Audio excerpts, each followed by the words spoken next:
Assalamualaikum sahabat, jumpa lagi di sini di Cerita Ruqyah Syariah. Sebelum kita dengarkan cerita, ada baiknya subscribe, like, share, dan komen dulu agar saya tambah bersemangat berceritanya. Jam menunjukkan pukul 2 dini hari. Langit di atas kompleks perumahan itu gelap gulita. Hanya diterangi lampu jalan yang redup dan suara jangkrik yang bersahutan. Di tengah keheningan malam, seorang pria bernama Wawan tiba-tiba membuka pintu rumahnya dan melangkah keluar. Tanpa alas kaki, tanpa tujuan, dan tanpa kesadaran. Istrinya, yang tertidur di kamar bersama anak mereka, tak menyadari bahwa suaminya telah meninggalkan rumah. Wawan berjalan pelan, matanya kosong, wajahnya datar. Ia menyusuri jalanan kompleks, bolak-balik seperti mencari sesuatu yang tak terlihat. Penjaga malam yang melihatnya langsung merasa curiga. "Pak Wawan, malam-malam begini mau kemana?" tegur sang penjaga sambil mendekat. Namun Wawan tak menjawab. Ia hanya terus berjalan, seolah tak mendengar. Bahkan ketika penjaga mencoba menahan lengannya, Wawan menepis dengan kasar dan melanjutkan langkahnya. Ada sesuatu yang janggal. Ini bukan sleepwalking biasa. Ada aura gelap yang menyelimuti tubuhnya. Tak lama kemudian, tubuh Wawan limbung. Ia terhuyung, lalu ambruk di tengah jalan. Penjaga malam panik dan segera meminta bantuan warga sekitar. Wawan dibawa ke rumah sakit terdekat dalam kondisi tak sadarkan diri. Dokter yang menangani menyatakan bahwa Wawan mengalami stroke mendadak. Tubuhnya lumpuh total dan memori ingatannya hilang seketika. Selama seminggu dirawat di rumah sakit, kondisi Wawan tak menunjukkan perbaikan. Ia hanya terbaring, menatap kosong ke langit-langit ruangan. Tak mengenali istrinya, tak merespons anaknya yang menangis di samping ranjang. Semua kenangan seolah terhapus. Namun ada satu hal yang membuat istrinya gelisah. Sebelum kejadian malam itu, Wawan sering mengeluh tentang mimpi buruk.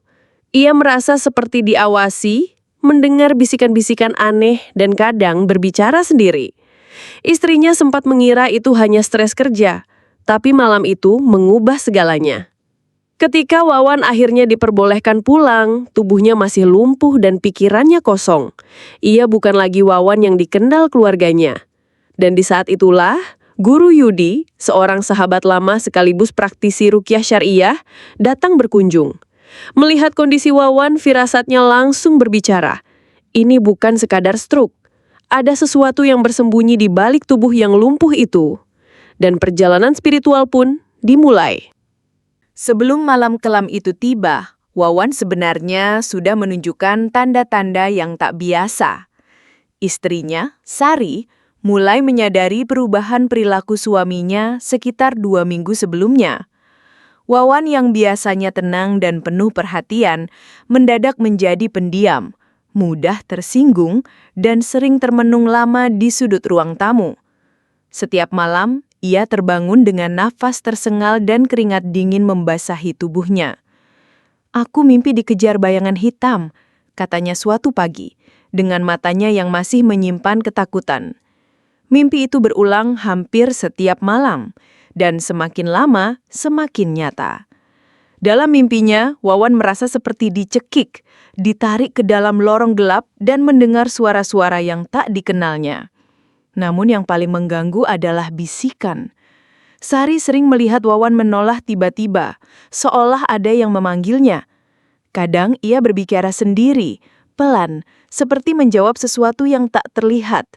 Ketika ditanya, Wawan hanya menjawab singkat, "Nggak apa-apa, cuma suara angin." Tapi Sari tahu, itu bukan angin. Suatu malam, Wawan duduk di teras rumah sambil menatap langit. Ia berkata lirih, "Ada yang ngikutin aku, Sar, sejak aku pulang dari tempat kerja minggu lalu." Sari merinding. Ia teringat bahwa Wawan sempat mengunjungi sebuah proyek bangunan tua yang konon dulunya bekas tempat ritual. Ia tak mengaitkan apapun saat itu, tapi kini semuanya terasa masuk akal. Perubahan fisik pun mulai tampak. Wawan sering merasa lemas, matanya terlihat sayu, dan tubuhnya seperti kehilangan energi. Ia mulai enggan beribadah, padahal sebelumnya rajin ke masjid. Bahkan saat azan berkumandang, ia hanya menutup telinga dan mengeluh kepalanya sakit. Sari sempat membawa Wawan ke dokter umum, namun hasilnya nihil. Tidak ada kelainan, kata dokter. Tapi Sari tahu, ada sesuatu yang tak bisa dijelaskan secara medis. Ketika Guru Yudi datang berkunjung setelah Wawan pulang dari rumah sakit, ia mendengarkan semua cerita Sari dengan seksama. Tatapan matanya tajam, dan ia hanya berkata pelan, "Ini bukan stroke biasa. Ada yang bersemayam di tubuhnya." Sari pun mengangguk dengan air mata yang mulai mengalir. Ia tahu saatnya mencari pertolongan dari sisi yang lain, dan ruqyah syar'iyah menjadi satu-satunya harapan. Hari itu, suasana rumah Wawan terasa berbeda. Sari telah menyiapkan ruangan khusus di ruang tengah, menyingkirkan barang-barang, dan menutup jendela agar suasana lebih tenang. Guru Yudi datang membawa mushaf, air mineral, dan minyak zaitun.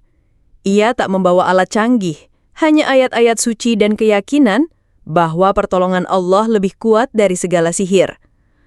Wawan duduk di atas karpet. Tubuhnya masih lemah dan matanya kosong. Ia tak banyak bicara, hanya menatap lantai dengan tatapan hampa.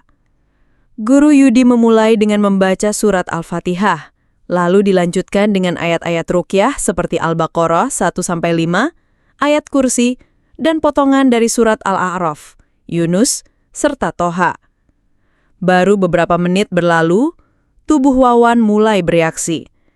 Ia memejamkan mata, lalu mengerutkan kening. Tangan kirinya gemetar dan ia mulai mengeluk pelan. "Kepalaku sakit banget." Guru Yudi melanjutkan bacaan dengan suara yang lebih tegas. Ketika sampai pada ayat-ayat tentang sihir, Wawan mulai menggeliat. Ia memegang kepalanya dengan kedua tangan, seolah ada tekanan hebat dari dalam tubuh. Sari yang menyaksikan dari sudut ruangan mulai menangis, tak tega melihat suaminya seperti itu. "Teruskan bacaannya, Guru," bisiknya dengan suara bergetar. Wawan mulai mengeluarkan suara aneh, seperti erangan yang bukan berasal dari dirinya. Matanya terbuka sesaat, namun bukan tatapan Wawan yang biasa. Ada kilatan marah, gelap, dan penuh kebencian. Guru Yudi tetap tenang, melanjutkan bacaan sambil mengusap kepala Wawan dengan minyak zaitun yang telah dibacakan doa. Setelah sekitar 40 menit, tubuh Wawan mendadak lemas. Ia terbaring, nafasnya berat dan keringat membasahi seluruh tubuhnya.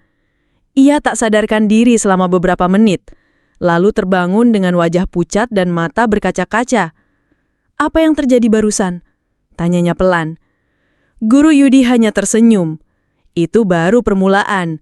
Ada sesuatu yang bersembunyi dalam tubuhmu, dan ia tidak suka dengan ayat-ayat Allah." Wawan tak banyak bicara, tapi malam itu ia tidur lebih tenang. Meski kepalanya masih terasa berat, tak ada lagi bisikan. Namun Guru Yudi tahu, ini belum selesai. Reaksi pertama hanyalah pembuka. Jin yang bersemayam belum menyerah, dan sihir yang ditanam belum terangkat. Ruqyah kedua pun mulai direncanakan. Pagi itu, langit Samarinda mendung. Udara terasa berat, seolah alam pun ikut menyimpan sesuatu. Di rumah Wawan, suasana lebih hening dari biasanya. Sari telah menyiapkan air ruqyah dan minyak zaitun seperti sebelumnya. Tapi kali ini, Guru Yudi datang dengan firasat berbeda. Jin yang bersarang dalam tubuh Wawan tidak akan diam. Hari ini, kita akan lihat reaksinya lebih jelas. Ucapnya pelan. Wawan duduk bersila, wajahnya pucat dan matanya tampak gelisah. Ia mengaku semalaman bermimpi dikejar bayangan hitam dan bangun dengan rasa mual yang tak biasa. Guru Yudi memulai ruqyah dengan bacaan yang lebih panjang dan intens. Surat Al-Baqarah dibaca bergantian dengan ayat-ayat tentang sihir dan perlindungan. Tak butuh waktu lama, tubuh Wawan mulai bergetar. Ia memejamkan mata, lalu mengerang keras. Tiba-tiba ia membungkuk dan mulai muntah. Bukan muntah biasa, tapi cairan berwarna kehijauan dengan bau menyengat. Sari menjerit kecil, lalu menutup mulutnya sambil menangis. "Lanjutkan, Guru, jangan berhenti," katanya dengan suara bergemetar. Guru Yudi tetap tenang, melanjutkan bacaan sambil memercikkan air ruqyah ke tubuh Wawan. Tubuh Wawan menggeliat, lalu terdengar suara dari mulutnya. bukan suara manusia, melainkan suara berat dan penuh kebencian. "Jangan ganggu kami, dia milik kami." Guru Yudi menjawab dengan tegas. "Kalian tidak punya hak atas tubuh ini. Ini milik Allah. Keluar, atau kalian akan terbakar oleh ayatnya." Wawan berteriak, tubuhnya seperti ingin melawan dari dalam. Tangannya mencakar lantai dan matanya terbuka lebar dengan sorot yang bukan miliknya. Tapi perlahan, setelah bacaan surat Al-Ikhlas, Al-Falaq, dan Anas, tubuhnya mulai melemah. Ia terbaring, nafasnya tersengal-sengal, dan air mata mengalir dari sudut matanya. Setelah rukyah selesai, Wawan terdiam. Ia tak bicara, hanya menatap langit-langit dengan pandangan kosong. Tapi ada satu kalimat yang ia ucapkan pelan, nyaris tak terdengar. "Ada sesuatu yang tak ingin aku sembuh." Guru Yudi menatapnya dalam-dalam. "Itu bukan kamu yang bicara, itu bisikan dari dalam, tapi kamu lebih kuat dari mereka." Hari itu, rukyah kedua membuka tabir baru. Bukan hanya jin yang bersemayam, tapi ada ikatan sihir yang lebih dalam. Mungkin kiriman, mungkin warisan. Tapi satu hal pasti, tubuh Wawan sedang berperang dan jiwanya mulai bangkit. Hari ketiga rukyah tiba. Wawan tampak lebih tenang, tapi matanya menyimpan kegelisahan yang tak bisa dijelaskan. Ia mengaku mimpi bertemu seorang wanita berwajah kabur yang menyuruhnya untuk diam dan jangan melawan. Sari semakin khawatir, tapi Guru Yudi justru melihat ini sebagai tanda bahwa jin mulai terdesak. Ritual dimulai lebih pagi. Bacaan ayat-ayat rukyah kali ini lebih panjang dan tajam. Al-Baqarah, Yunus, Toha, dan ayat-ayat tentang sihir dari Al-A'raf. Wawan duduk bersila, tubuhnya mulai bergetar bahkan sebelum bacaan dimulai. Ketika Guru Yudi membaca ayat kursi, Wawan mendadak menjerit, "Ah, berhenti! Panas! Kami terbakar!" Suara itu bukan suara Wawan, lebih berat, lebih dalam, dan penuh amarah. Guru Yudi tetap tenang, lalu bertanya dengan tegas, "Siapa kamu? Kenapa kamu ada dalam tubuh ini?" Setelah beberapa saat suara itu menjawab, "Aku jin kiriman, dari wanita yang sakit hati. Dia ingin Wawan hancur. Dia ingin keluarga ini berantakan." Sari menutup mulutnya, air mata mengalir deras. Ia teringat seseorang dari masa lalu Wawan, seorang mantan yang pernah mengancam akan mengutuk hidupnya jika Wawan menikah dengan orang lain. Guru Yudi melanjutkan bacaan, kali ini dengan ayat-ayat pembatal sihir. Tubuh Wawan menggeliat, lalu muntah lagi, kali ini cairan hitam pekat dan bau menyengat. Jin itu kembali bicara, kali ini dengan suara lebih lemah. Dia membayar dukun, mengubur sesuatu di bawah pohon bambu, dekat rumah lama Wawan. Guru Yudi berhenti sejenak. "Apakah kamu siap keluar?" "Belum, masih ada ikatan, masih ada benda sihir." Rukyah dilanjutkan dengan doa pelepasan dan pembatalan ikatan. Wawan menangis, tubuhnya lemas, dan jin itu mulai melemah. Guru Yudi menyiramkan air rukyah ke seluruh tubuh Wawan, lalu menutup sesi dengan doa perlindungan. Setelah rukyah selesai, Wawan terdiam, tapi kali ini ia bicara dengan suara sendiri. "Guru, aku tahu tempatnya. Aku pernah merasa aneh saat lewat pohon itu, seperti ada yang memanggil." Guru Yudi menatapnya serius. "Besok kita ke sana. Sihir harus dihancurkan dari akarnya." Rukyah sore itu menjadi titik balik. Jin telah mengaku, sihir mulai terungkap dan Wawan mulai sadar bahwa perjuangannya bukan hanya melawan rasa sakit, tapi melawan kezaliman yang ditanam secara gaib. Dan ia tak sendiri. Pagi itu, langit Samarinda cerah untuk pertama kalinya setelah hari-hari kelam yang dilalui Wawan. Di bawah pohon bambu yang disebut jin dalam rukyah sebelumnya, Guru Yudi dan Wawan menggali tanah dengan hati-hati. Tak lama, mereka menemukan sebuah bungkusan kain hitam berisi rambut, foto Wawan yang terbakar sebagian, dan kertas bertuliskan huruf-huruf asing. "Ini sumber sihirnya," ujar Guru Yudi. "Alhamdulillah, Allah telah membukakan jalan." Benda itu segera dimusnahkan dengan doa dan pembacaan ayat-ayat pembatal sihir. Saat api membakar bungkusan itu, Wawan merasakan tubuhnya ringan, seolah beban bertahun-tahun terangkat dalam sekejap. Ia menangis, bukan karena sakit, tapi karena lega. Hari-hari berikutnya menjadi masa pemulihan. Wawan mulai kembali bekerja meski perlahan. Ia lebih sering membaca Al-Quran, memperbanyak dzikir, dan menjaga sholatnya. Sari pun berubah, lebih sabar, lebih lembut, dan lebih dekat dengan Allah. Rumah mereka yang dulu terasa gelap, kini dipenuhi lantunan ayat suci dan aroma minyak ruqyah. Guru Yudi tetap mendampingi bukan hanya sebagai peruqyah, tapi sebagai pembimbing spiritual. Ia mengajarkan bahwa sihir bukan sekadar gangguan fisik, tapi ujian keimanan.